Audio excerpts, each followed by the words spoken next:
you here today. Welcome. And today we're going to have a blast. This is the Ask Ken show, so welcome. And the way that this works is that if you're watching this and you have any questions about spirituality, just feel free to send a message. And what I will do is two things. One is send your name, where you're from, and I will give you a shout out. Whoop, whoop. And then the second thing is, if you have any questions about spirituality, just go ahead and ask any questions about that, and I will live channel the answers. So the reason why I do this is because where else do you go to get an event like this, a platform like this, where you could ask these questions about spirituality? But then the other reason is because I want to emulate for my students that you can do this as well. You can live channel, you can make it a normal everyday part of your life, and this can just be a regular part of your everyday life and all that. So thank you for tuning in. If you're watching this, just say hi. We're going to get to our first question. Oh, Kevin. Hey, Kevin, thank you for tuning in. Great to see you. And yes, let's get to our first question. Kevin, all the way from Alberta, Canada. Yeah. Thank you for saying hi on this amazing day. And how do spirit guides help people who don't believe in channeling or spirit guides or anything spiritual? So that's a great question. So one thing that's really important is to know that everybody has spirit guides. In my experience, most people have somewhere between 3 to 5 spirit guides, and each guide helps in a different way, different area of our lives. Who are our spirit guides? When we die and we cross over, we go to the astral realm to be with our soul family. And while we're incarnated, certain members of our soul family help us to guide us in different areas of our life. And they're the ones who help and guide us and support us. So these spirit guides, whether we believe in them or not, they help us and they guide us throughout, all the way from when we're born until whatever age you are today, and whatever age until you cross over, they will help and support you. So the way that it works is that like have you ever got, like, before, maybe, I don't know about you, but like when I had my spiritual awakening in 2001, before that, I would still get nudges and, guidance. I'd still get these like kind of like weird, like kind of, idiosyncrasies or serendipities or other things that would happen. And they would give me kind of clues that maybe there's something more than this physical, this physical world. Maybe there's more beyond this. And then that's often our times, our spirit guides that are giving us messages and guidance on how they want to help us, how they want to support us. Also, that you may also realize that there's spirit guides, like there's times in our life when all of a sudden somebody tells you something and you're like, oh, wow, that's exactly what I needed to hear. And that's because most likely is what's happened in those cases is that person's spirit guides have channeled a message through them. Your spirit guides have channeled a message through them to you. And then also, we've also done it to others, where we've channeled messages inadvertently, not knowing so, from their spirit guides to other people. So we do this all the time. This isn't anything new. It's not like, some sort of revolutionary kind of thing. And so let's say somebody, is a mechanic. They don't believe in spirituality. They're just like kind of going through their everyday motions. Their spirit guides are still working with them, still guiding them, still helping support them. And the two things that I help people do is I help people to identify something that they've been doing all their life. Like, this is, again, nothing new. So we all channel, we all are, spiritual, whether we believe in it or not. And even me, before, like I had my spiritual awakening, I didn't believe any of this stuff, but I was getting guidance all the time, but I just didn't know that's what it was or how to access it to the degree that I know now, or at least consciously. And so, you can have people that are not spiritual access this all the time, and they all do. So we have Kim. Kim is tuning in from Kansas. Oh, right. Woohoo, for the holidays. And she's coming back to Bali, which is so great, so exciting. Okay, let's go to our next question. If you're watching this, please ask a question about spirituality, and I will live channel the answers here live on the air. So let's get to our next one. Do our spirit guides want us to struggle? And why don't they just give us all the information in one sitting, or take all our problems away? So the answer is no. Our spirit guides do not want to struggle. This is a myth. I've heard this a lot of my students, probably 20 to 30% of my students that come into my workshops will mention something like, oh, and this event must have happened in my life because they're, my spirit guides are wanting me to learn a lesson. Or I had this one lady where she had twisted her ankle really bad, like so bad, I think she like broke her foot because she had one of those big moon boots on her foot. So she pulls up her foot and shows the group in my channeling level 2 workshop, and she shows everyone. She's like, oh, this must have been my spirit guides trying to tell me to slow down, and I wasn't slowing down, so they caused me to break my foot. And I'm like, no, no, no, girl, they did not cause you to break your foot. They were trying to warn you long before to slow down. And as a result of you not listening to them, you broke your own foot. But don't pin it on them. They didn't cause this to happen. So your spirit guides, I want to make this very clear. Your spirit guides will never, never, never, ever make anything bad happen to you. They will never cause anything bad to happen to you. They will, if anything does happen that's not necessarily good or whatever, it's not them. That I can promise you, I can say with all confidence. However, they maybe have been trying to give you guidance or messages before that, but because you weren't listening to them, as a result, that so-called negative things. So they will give you warnings. They will give you guidance and things like that ahead of time, so nothing bad happens. But if we're not paying attention, sometimes, like how many times, we've all done this, how many times have you been knowing, like, oh, I should do this, I should do this, I should do this, but you didn't listen, and then that opportunity passed you by? Or how many times in your life you were like, oh, I shouldn't do this, I shouldn't do this, I shouldn't do this, and you did it anyways, and then something really bad happened, right? So we have this magical, amazing thing called free will, and some of us choose to listen to it, a lot of us don't, and that's okay. And what I've learned from my experience in over 20 years of doing this and teaching people how to channel is that what I want to do is whenever I hear, like, get guidance from my spirit guides, to the best of my ability, always try to follow their guidance. So when they tell me to do something, I do it, and I do it immediately. I do it right away. It's something that it's called immediate obedience, is what I call it. I know a lot of people don't like that word, obedience, but basically that's what it is, being obedient, basically listening to them. And then the other thing I do is when they guide me not to do something, even though I want to, I resist the temptation. I don't do it. And what I found is that when I do this, when I, listen to their guidance, do something I'm meant to do, that they're guiding me to do, and I do it immediately, or I don't do something I'm not supposed to do, the miracles are just amazing. Like, just the magic unfolds, and the incredible, like, serendipities and synchronicities when I follow their guidance on a regular basis.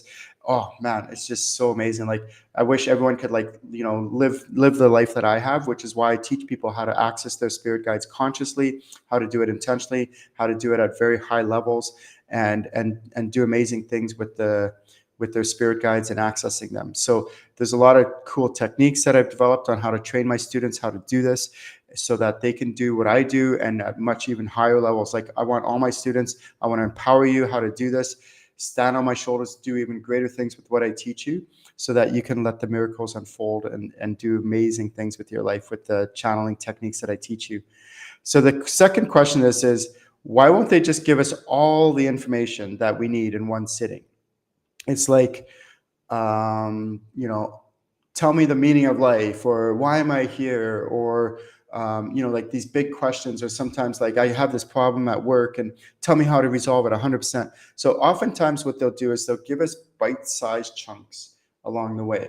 So think of it like a child. You're not going to give a child, everything about math, from basically 1 + 1 = 2, all the way to simple subtraction and addition, division, and multiplication and all that, all the way to calculus and algebra and fractal geometry and all this other stuff in one sitting. The child is like 5 years old. You're not going to teach them all that stuff. But what you're going to do is you're going to teach them in stages, grade 1 level math, grade 3 level math, all the way to, grade 10, high school, grade 12. And then eventually, maybe if they want to continue to more advanced university education kind of math, which is what I took when I was taking my electronics engineering technology. We learned that, like, so much mathematics is insane.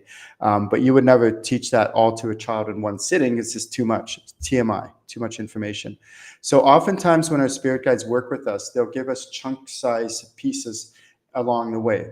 Now, here's a really important caveat. If you're listening to this, is make sure that when you are getting guidance from your spirit guides, you're taking action on the guidance that you're getting.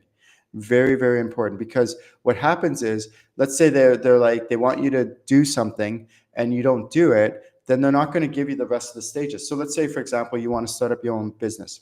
I don't know, coaching business, whatever kind of business it is. And the first step is set up a Facebook business page, which is free. There's no charge. It's like literally can take, maybe half a day to do it, 4 hours. You put in your bio, set up a few other things. Like, it's not a lot of work, but it does take 4 hours. But then you don't do it. And then what happens is the days go by, the weeks go by, the months go by, and you're like, well, what do I do? What do I do? And they're like, well, set up your Facebook business page. And you're like, yeah, okay, but what else? What else? What else? What else? And they're not telling you, you're not getting these answers. And the reason why is because they want you to do step 1, 2, and 3 first, before they're going to give you all the other steps, 5 to 10 or 4 to 10 and all the other steps. They want you to do the first 3 steps. And then once you do the first 3 steps, then they'll give you the next few set of steps, right? So that's often where the action part is really, really, really important. So there's a saying out there that says, God can't steer a ship that's not moving.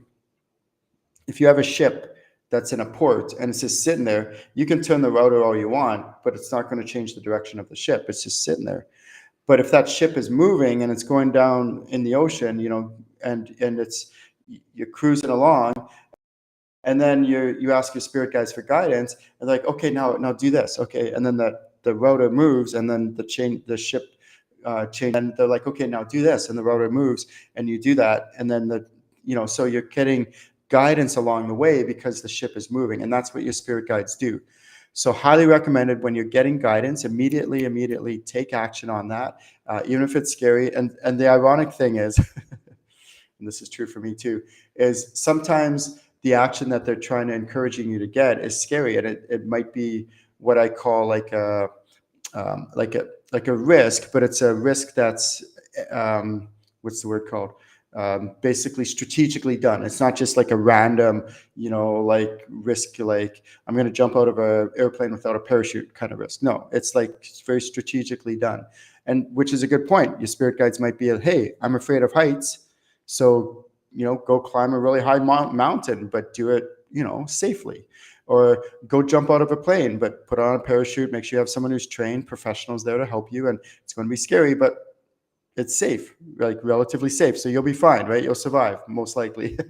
I've done skydiving like half a dozen times. I love it. It's so fun, right? But that's a way where we can get out of our comfort zone, where our spirit guides might challenge us to do things that are scary, but still good for us in the long run. And then we overcome these fears, like in this case, fear of heights, climbing a mountain, going to tall buildings, jumping out of an airplane with a parachute. Yes, please use a parachute, things like that.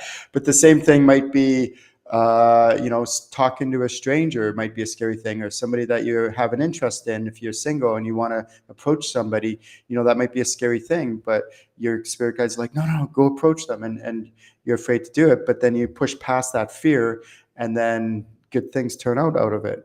It could be, ask that employer, maybe it's not a company you work for, but it's one you want to work for. Maybe you go and approach the boss or the head manager see if there's any job openings, and that could be scary, but you go ahead and push yourself to do it anyways.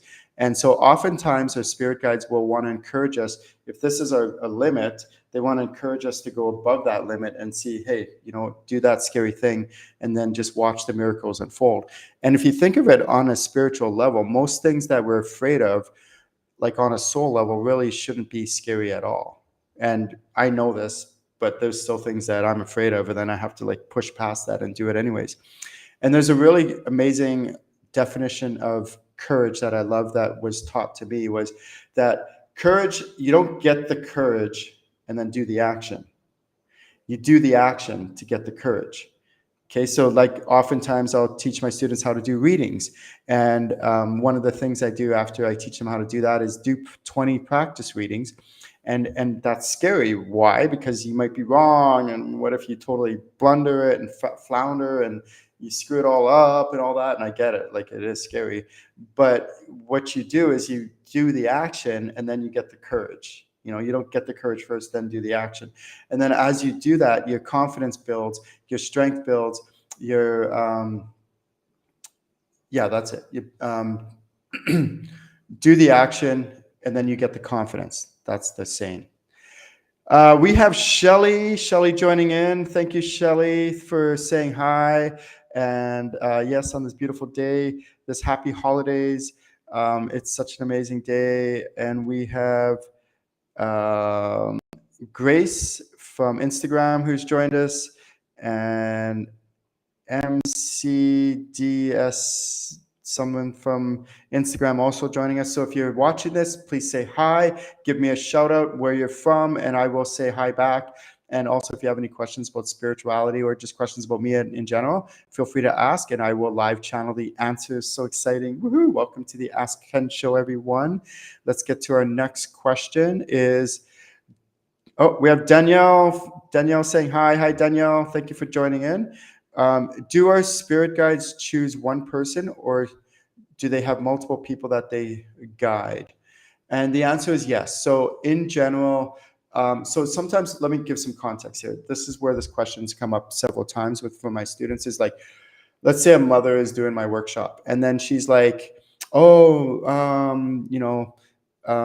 grandma, she comes in, and or let's say grandma comes in and she's my spirit guide, but she also looks over my daughter, and she's my daughter's spirit guide. I'm like checking psychically to see if that's true, and the answer is no. So each person has roughly around 3 to 5 spirit guides, sometimes 2, sometimes 6, but in general it's 3 to 5. And each spirit guide helps in a different way, different capacity, different area of our life. And who are they? They're members of our soul family.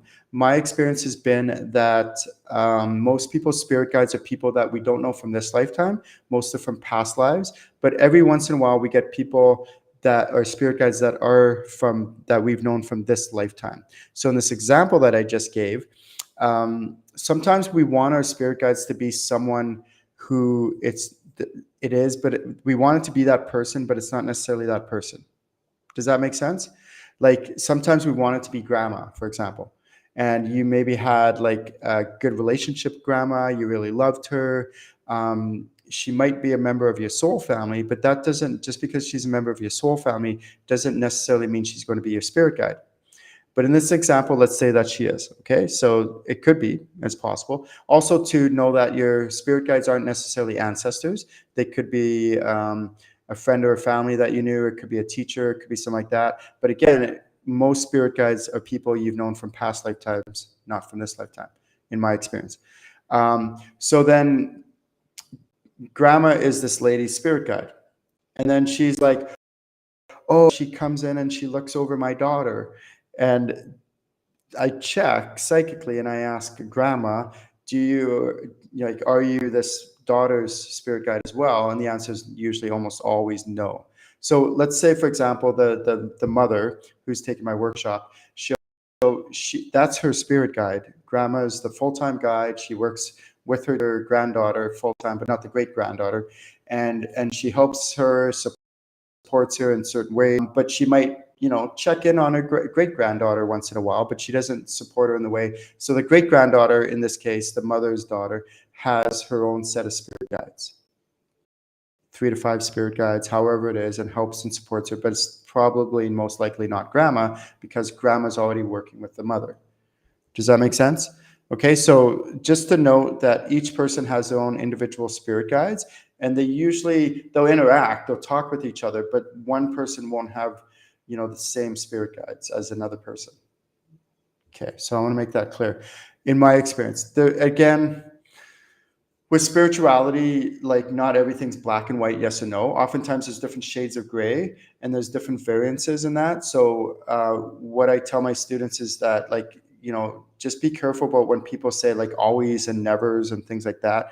So let's say, for example, a grandma in this case, she might be 100% with this one lady, the mother of her spirit guide, and maybe like 5% looking over her great granddaughter, something like that. But it's a very nominal amount. So that has happened. I've seen that as well. We have a couple more people joining us. We have Nola. Whoop, whoop, just met with her in person, which was so great. And we have can't say the word. Poland, yes. MCHABEL. Thank you for joining us. And we have Seek Soft Truth joining us. Welcome, welcome, welcome. If you're watching this, please say hi and where you're from, and I could give you a shout out.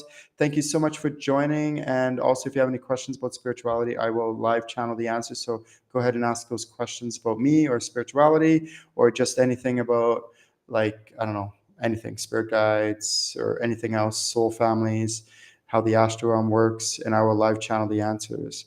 Let's get to our next question. It is, how do I know when something is the right timing, or if my spirit guides want me to wait?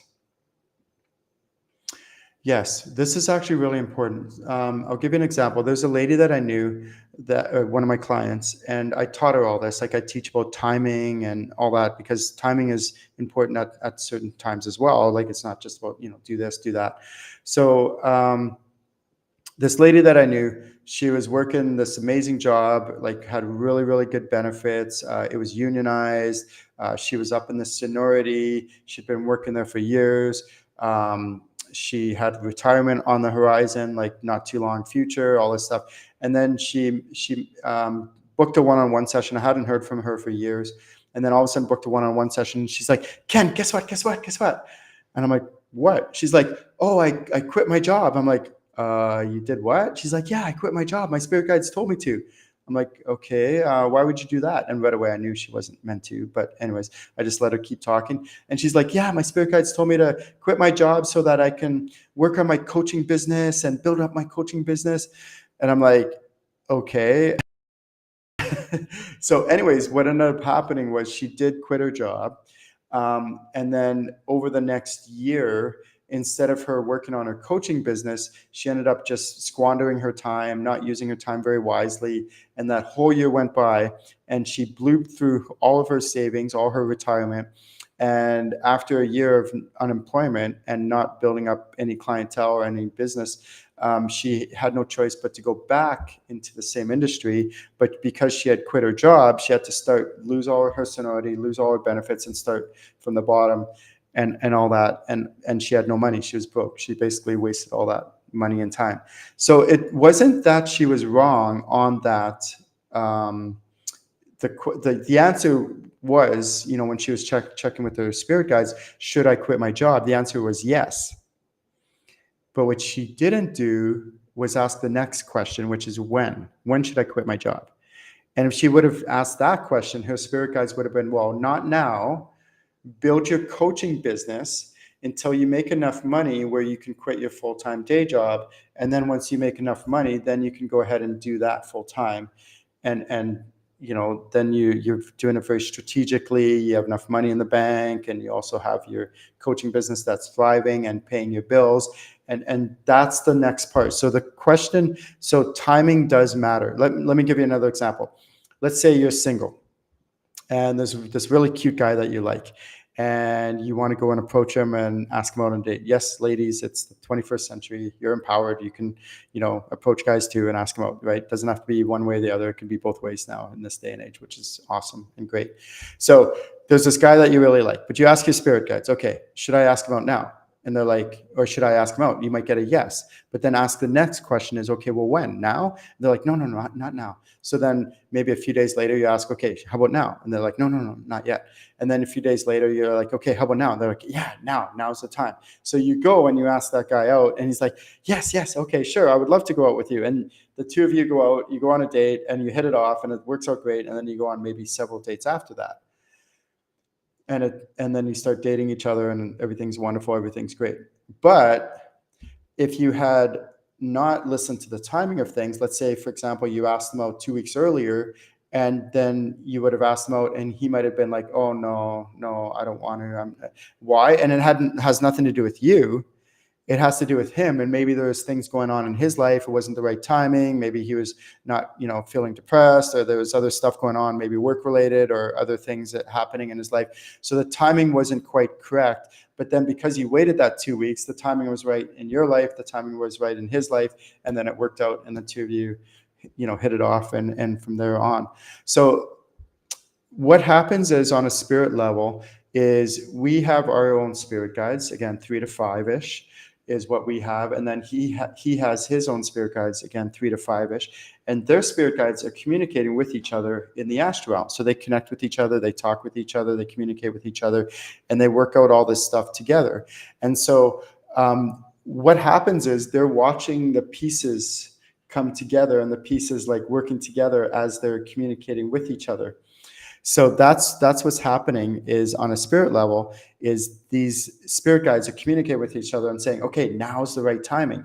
And the same thing could happen with work. Let's say there's this company that you really wanted to work for, and you're like, okay, should I go now? And they're like, no, not yet, but wait, just, maybe after the holiday season, or after this weekend. Maybe it's not on a Monday, but maybe a Tuesday. And then you go on the Tuesday, and then things work out. Why? Because you're listening to the timing of things. And by the way, yes, time does exist. I know this is a big fallacy, and like time doesn't exist. It does. It just exists in different forms, in different states, and different levels, and all that. So yes, timing does matter. So great question. We have Danielle Donnelly tuning in. She has a great question. What would be the signs that you have a soul connection with someone? Great question. What would be the signs that you have a soul connection with someone? So there's 2 different categories of or 3 different categories. There's people who that you don't necessarily have like a soul connection with, but you can still get along with and be friends with and all that other stuff. Okay, so that's one category. Another category is what I call kindred souls.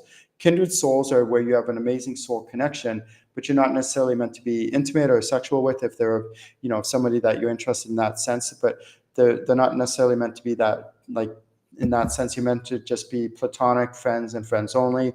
And then there's what's called potential soulmates, and these are people that you might they are definitely members of your soul family. And what happens is, have you ever met somebody where you've never met them before? It's your first time meeting, and then you start talking, and it's like, oh my God, I feel like I've known you forever. And you're like, wow. And you just have this amazing connection. Again, it could be, it doesn't have to necessarily be sexual or intimate or anything like that. It could just be like you have this amazing connection with this person that you never had before. And the reason is because most likely you have a soul connection, and you're members of the same soul family.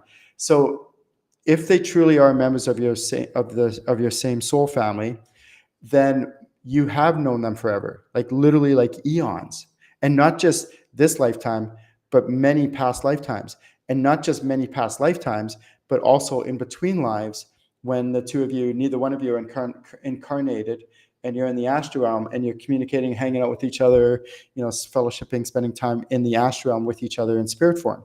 So literally, these are people we've known forever, for eons. Now, we have members of our soul family currently right now. There's a huge group of members of your soul family that reside in the astral realm right now currently. There's also a number of those soul family members that are currently incarnated on planet Earth, and they're scattered all around this earth, all around this planet.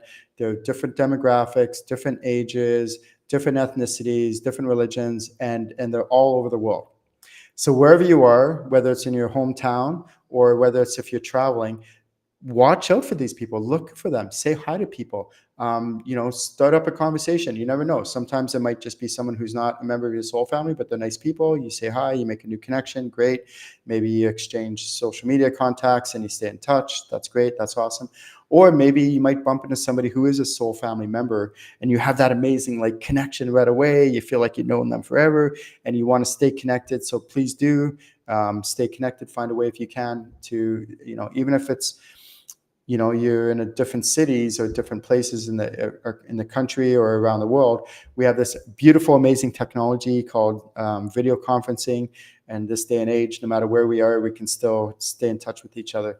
And the cool thing is I've had a number of my students where they've met in my workshops, and still to this day, they still connect. They still get together on a weekly basis. They do channeling and other cool spiritual stuff. And why? Because they have that amazing soul connection, and they should stay connected and stay together. I do want to make a disclaimer, though, is that if we meet somebody that we're interested in romantically and they are a member of our soul family, it doesn't necessarily mean that everything's going to be fine and dandy, that you're going to work everything out, that everything's fine. Like, sparks might fly, yes, and all that, but they have their human baggage and you have your own human baggage. And sometimes that human baggage, and creates these like conflicts within us. So that's where the humility comes in, to look within whenever, these conflicts arise. It's like, okay, asking these humility questions, like, what's my part in this? What am I triggered about? What am I upset about? How can I heal and clear my part of it, this part of it, so it doesn't affect our relationship anymore? And the reason why I keep saying my part of it, me and this and that, is because don't focus on your partner, just focus on healing yourself.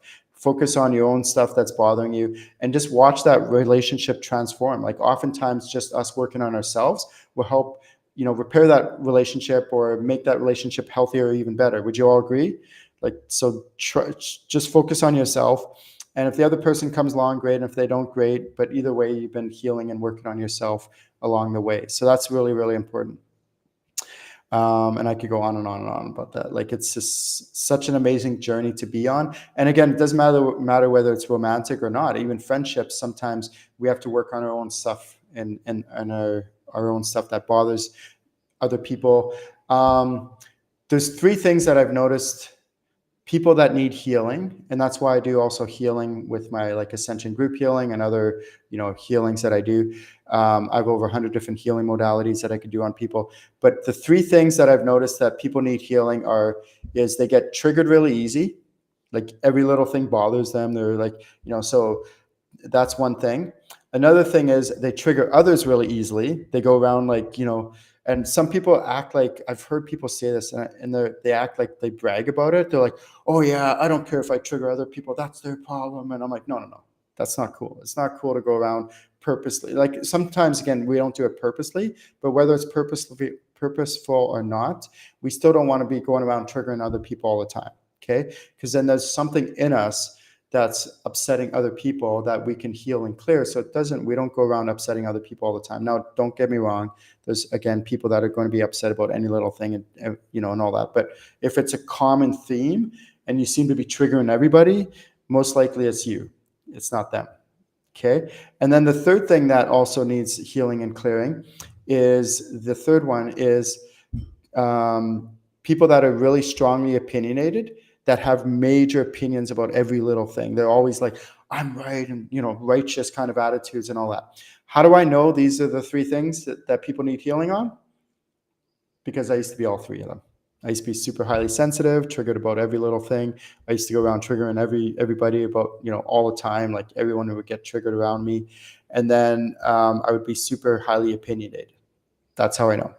So that's the humility in me coming out. I'm being honest, and all that. So if you're one of those or 2 of those or 3 of those, that's okay, but just work on the healing and clearing within. And the reason I'm bringing this up is because when we meet somebody that is a potential soulmate or even a kindred soul or somebody in any kind of relationship, whether it's friendship or romantic or whatever it might be, coworker, boss, things like that. And if we're any of those 3, try to work on your side of the street. Try to work on clearing and healing your own buttons, your own triggers, your own things that are upsetting other people, whatever it might be. Okay. And then also, I really like this Morgan Freeman quote that I saw the other day. It's like, we have to get back to a day when other people can have other opinions other than us, and we could still be friends. Right? People can have different opinions than us, and we could still be friends. And I have people that are totally different, religious views, political views, this views, those views, and we're still friends. We still hang out. It's great. It's wonderful, right? So, and then also too, is that you can meet somebody who's not a member of your soul family and you can still be amazing friends with them. And I have lots of people like that as well. So don't think it's a qualification to be friends with somebody that they have to be potential soulmates or members of your soul family or kindred souls or something like that. So great question. Let's go to, so we have a few more people that's joined us. We have Alicia, welcome, welcome, welcome. We have Joel Proctor. So Joel Proctor, thank you for joining us. And if you're watching this, feel free to say hi, where you're from. I'll give you a shout out, and also any questions that you might have to do with channeling, spirituality, anything like that would be great. So we have Michelle Bell as well. So thank you. So if I'm trying to read Instagram handles, and there's kind of just sometimes random letters, so I'm trying to put it all together. Okay, let's go to our next one is, do our spirit guides choose one persona, or do they have many different personas? The answer is most of the time, my experience is they have one persona. Okay, so let me give some context in this question is, who here has lived many past lives? We all have. Not just one past life, but many past lives. So what happens is our soul, on a soul level, we have many different past lives that we have. And then our spirit guides are also have many past lives. A lot of times we've had past lives with our spirit guides. So if they've had many past lives, and we've had many past lives with them, the real question is, why do they choose a certain persona that they choose when they become our spirit guide? Okay, so the true form of a spirit guide is they're like an orb. They're like like an orb, like a floating orb, but they're a soul.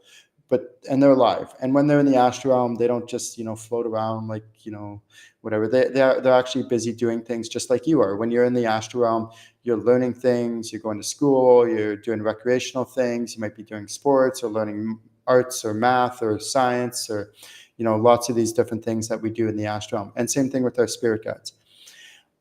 Sometimes what will happen is members of our soul family who are spirit guides, they will want to be a spirit guide for somebody, and they have to go through training on how to do this. Like, it's not just, they just all of a sudden become spirit guide. Oftentimes, members of our soul family, who, like ascended masters, will help members of our soul family and train them on how to be spirit guides. So it's up to us humans who are incarnated to help make it easier for our spirit guides to communicate with us and to get messages to us.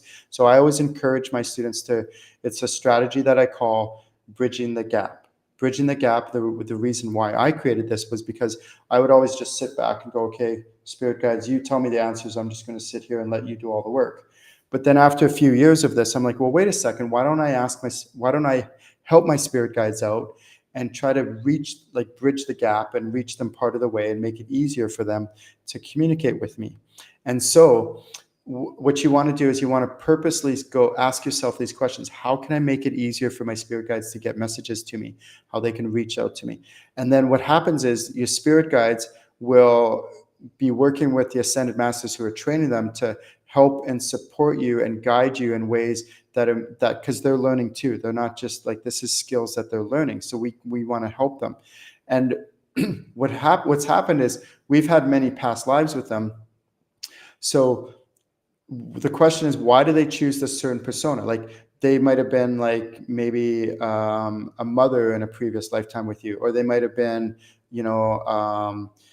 maybe one of your children in a past lifetime. They could have been a male in a past lifetime and you knew them, or a friend, like a girlfriend, or maybe a boyfriend, or maybe an aunt or an uncle, or maybe a coach or a teacher or something like that, right? So they could be all these different things in past lives, but now they come to you in this lifetime and they're a spirit guide. So the question is, why are they choosing this certain persona?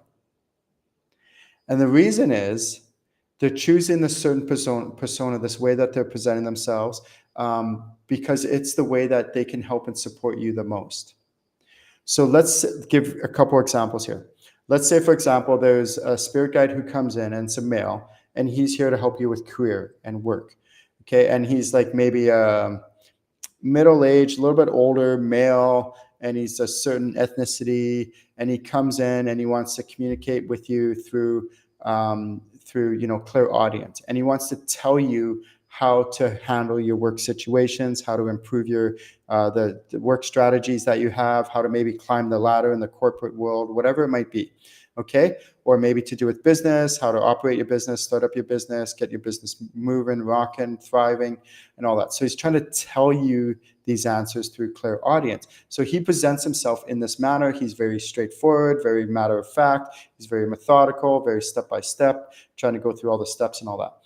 And then you have another spirit guide who comes in, and it's a female, maybe in her mid 20s, late 20s, early 30s. She comes in as again a certain ethnicity, a different one than him maybe, and she chooses this. So again, she's had many past lives, but she's choosing this one because in this lifetime, the way you are right now, she might help you with relationships. So she might help you with your friendships, and she's here to help support you on how to make those friendships even foster those friendships, make them even healthier, thriving, and all that, and so on. Okay, so that's where she might come in to help you with this kind of stuff. So that's where we want to purposely, intentionally figure out what's the persona of our spirit guide. Why are they choosing this persona? How is them choosing this persona here to help me the most? Because again, they don't just choose random personas. They choose one specifically to help you to tune into them. Does that make sense? So I know this is maybe a little bit advanced. Some of you watching this are like, I don't even know what spirit guides are or how to connect with them. Let me just go through a couple of that. Okay. So if you're watching this, I'm going to encourage you to try to do this in the moment. Okay. So if you're watching, if you can, what I'll get you to do is I'll get you to close your eyes. So just breathe for a moment. And try to ground yourself. So try to breathe into your lower body, into your root chakra, your sacral chakra, and then just try to ground yourself into your body. Okay. And then what I usually do to start off with beginners is I get them to ask all their spirit guides to temporarily step far back. Okay, so just ask all your spirit guides to temporarily step far back for a moment if you're watching this. Okay, and even you could do it with your eyes open. You don't have to close your eyes. You can do it with your eyes open.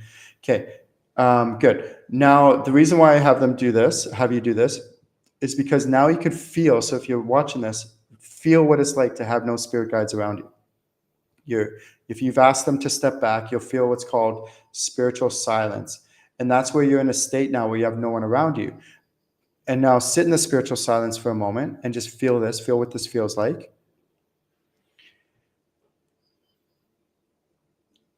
And then what you can do is you can go ahead and invite a spirit guide to come in. Okay, without deciding who, just let them decide which spirit guide they want to come in. And then what you want to do is you want to feel around you. So when I first started doing this 20 years ago, they didn't have the technology that they have now. Now we have highly sensitive camera systems and photography systems that can capture your spirit guides on cameras. You might have seen them on ghost hunter shows and things like that. So we can prove that spirit guides are real. Okay, so I want you to feel around you right now. And where might one of your spirit guides be? Go ahead and feel that. Okay, so where are they? Are they on your left side, your right side, in front of you, behind you? Where are they physically around you? And remember, your spirit guides are people like you and I in non-physical form. So then go ahead and take one of your hands, whichever hand, doesn't matter which one, left, right, whatever, and take one of your hands and try to put your hand physically into your spirit guide. Okay, so just feel what that feels like to put your hand into your spirit guide. Ooh, my hand's tingling right now. It's my male guide, one of my male guides. And then take your hand out of your spirit guide and just feel the difference. And then you can go ahead and put it back into your spirit guide. So you don't have to do this every time you connect with your guide, but I like to just, so people can feel a tangible difference, like a tactile difference of when you put your hand out, take your hand out, put it into your spirit guide, and you know that they're real. Again, there's technology that can prove that they do exist. They are real. There's real as you and I in non-physical form. Okay. And so now that you know where your guide is physically around you, now try to tune into your spirit guide. And remember, there are people like you and I in non-physical form. Most likely, they're not people that you've known from this lifetime, but mostly past lives. Okay, so start off with basic questions like, are you a male? Are you a female? Which one is it? Is it a male or female?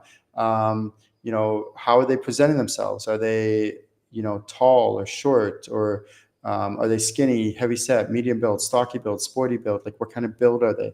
How are they presenting themselves? This one, my male one, is kind of a medium build.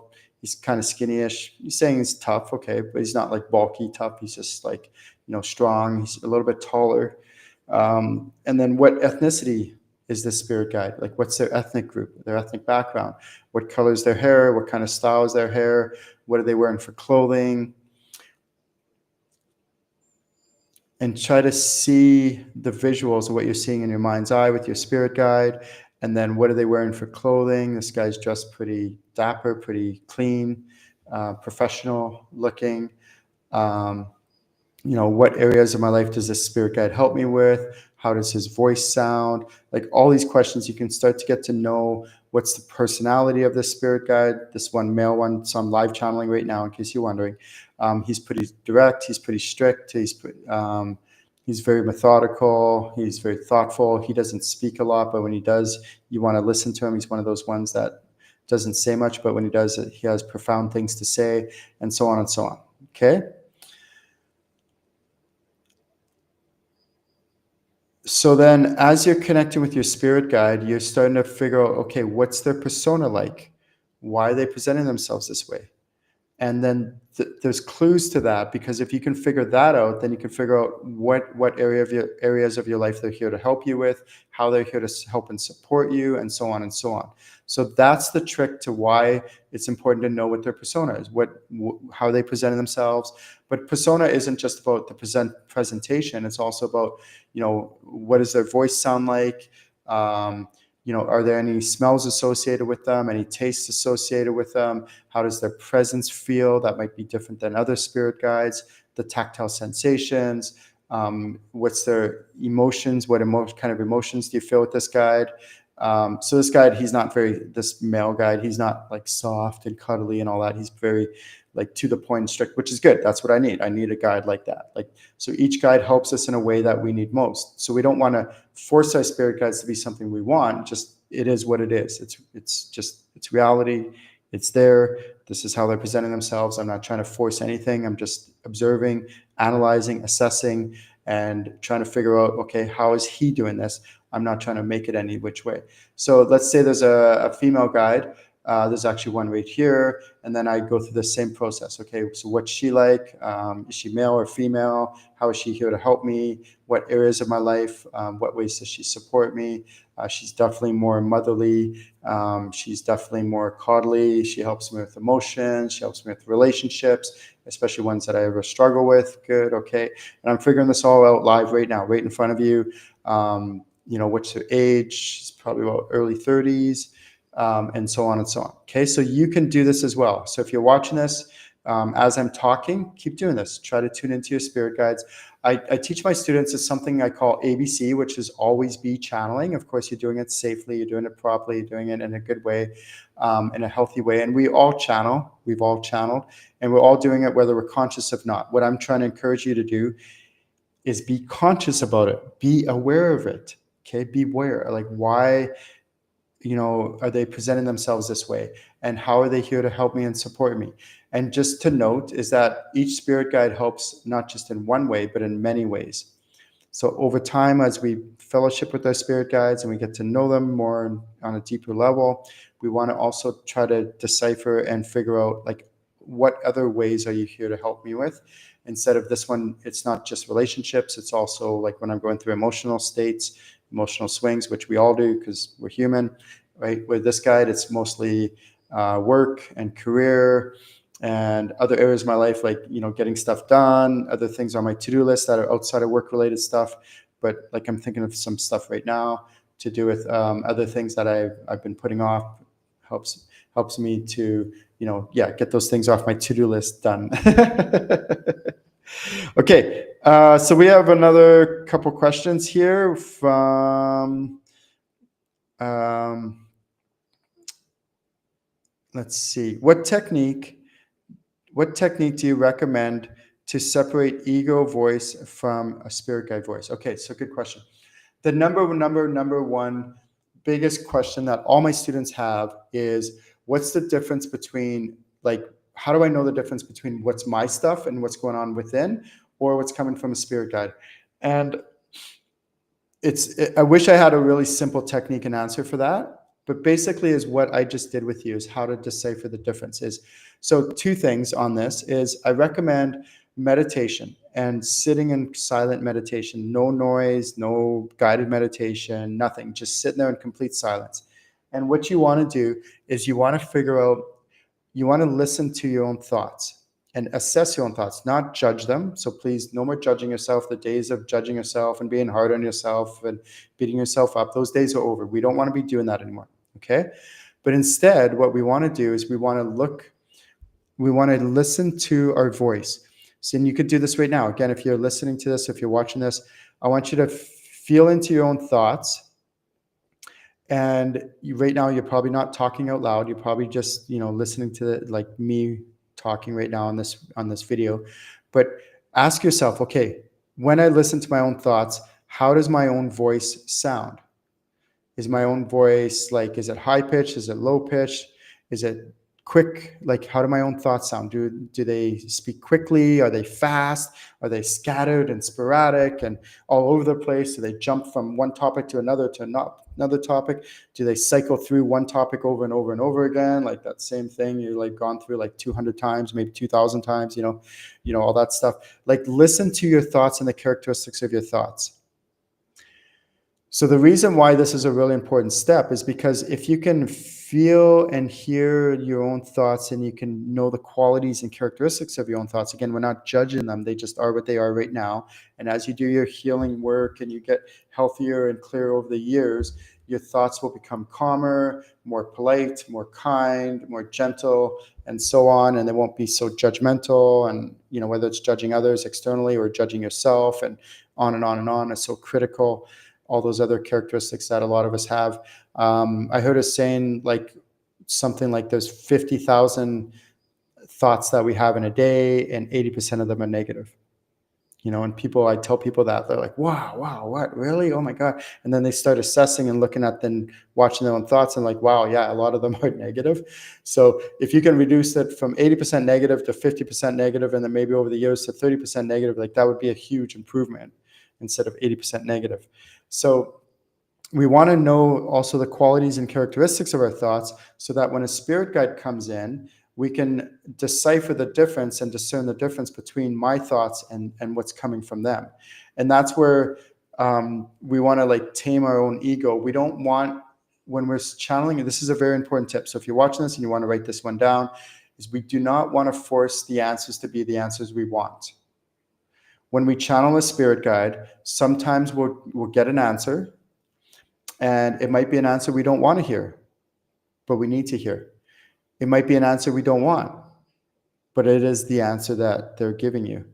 So we want to get ourselves out of the way, not let ego get in the way and distract us, or force it to be something we don't want it to be. Or maybe, oh, I really like this guy and I want to ask him out. And you ask your spirit guides, should I ask him out? Should I ask him out? And then you're like, oh, I want it to be a yes so bad that you override what your spirit guides are saying. And maybe this guy who you want to ask out is not good for you and not healthy. He might be cute and handsome and good looking and charming and all that, but maybe he's a narcissist or an energy sucker, an energy vampire, or has all this other stuff and baggage going on that would be really unhealthy for you. And so you want it to be here and a yes, but it's really here, and your spirit guide's like, whoa, no, he's a wolf in sheep's clothing. The answer is no, stay away from him, but you want it to be. So you override that, and you're not actually, you're it's called getting yourself in the way, and you're letting your ego get in the way of what your spirit guides are really trying to tell you.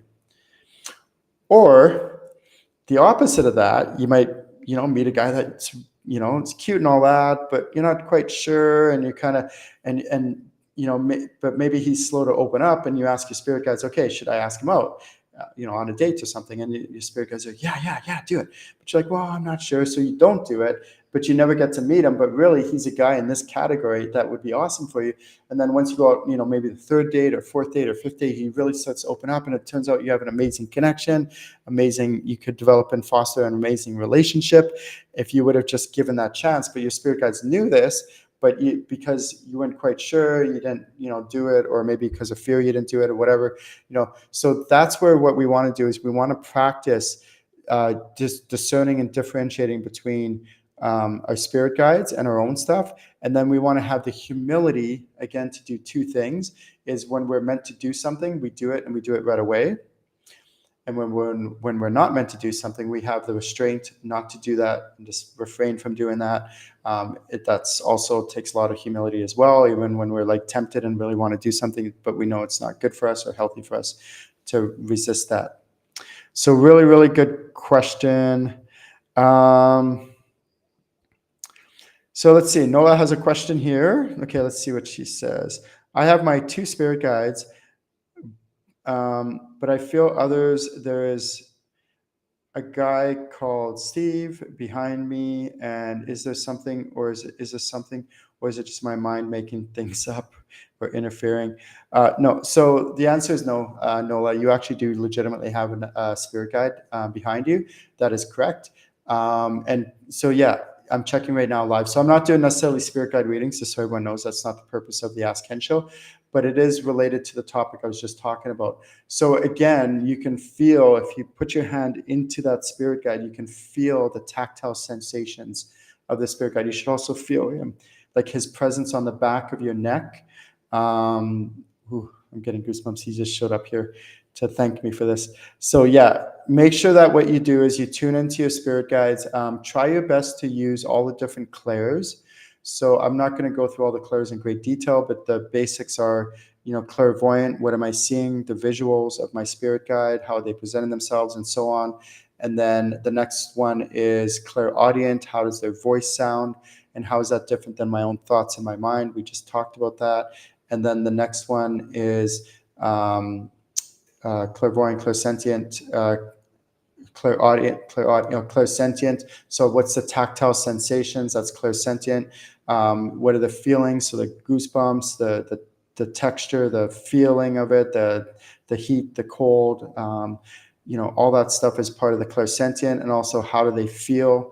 What's their persona? What's their personality type? All that stuff is part of the clairsentient category. And then maybe there's a smell associated with them. That's clairalience. Maybe there's a taste, clairgustance, and so on with that spirit guide. And then there's claircognizant, and on and on and on. So work on those different clairs. Work on how to communicate with them, how to get to know them through those different clairs. And then that's the best way to get yourself, or get messages from them, so that you're getting yourself out of the way. So this is what I can promise. A lot of times my clients come to me, my students come to me, and they're like, oh, how do I learn this? How do I do this? Okay. So what you want to do is, when you channel your spirit guides, you want to practice, okay, what's my stuff and what's coming from my spirit guides? What's my stuff and what's coming from my spirit guides? And how are they different? And keep asking yourself, how is this different than my own stuff? And then over time, that gap widens. This is my spirit guides. This is my stuff. This is my spirit guides. And then with practice and certain skills and certain training and all that, then you could start to differentiate the difference. And then after a few months, it doesn't have to take years. It could be done within a few months if you really practice on a regular basis. You can say, no, I know it's my stuff because of this, this, this, and this, and all the traits and all the qualities, the characteristics of my stuff is like this. Whereas with my spirit guide, it's totally different. It's like this, and this, and it's what I call their energy signature. Okay, so each spirit guide has their own energy signature, which differentiates themselves from each other.